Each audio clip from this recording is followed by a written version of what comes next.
Voilà, merci de nous retrouver pour la revue des unes. Plus de 18 milliards de francs CFA vont être mis à disposition plutôt par le gouvernement pour la relocalisation des personnes impactées par les déguerpissements des zones à risque de Gesco et Boribana. C'est l'une des décisions fortes du Conseil des ministres d'hier. Selon Fraternité Matin qui en parle, ce fonds va permettre de mettre en marche les 5 grands axes édités par le gouvernement dans le cadre de cette mesure d'aide. Pour l'expression, grâce à ce geste du gouvernement, le président de la République redonne le sourire aux populations de ces 2 quartiers.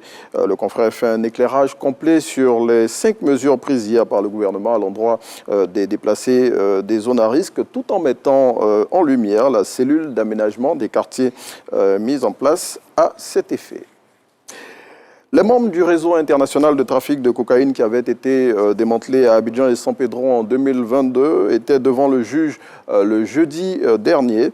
À cette audience, le cerveau de ce cartel qui est d'origine espagnole a expliqué les ramifications de cette nébuleuse mafia en Côte d'Ivoire. Selon le Jour Plus qui en parle, une autre audience de cette affaire se tient ce jeudi au palais de justice d'Abidjan Plateau.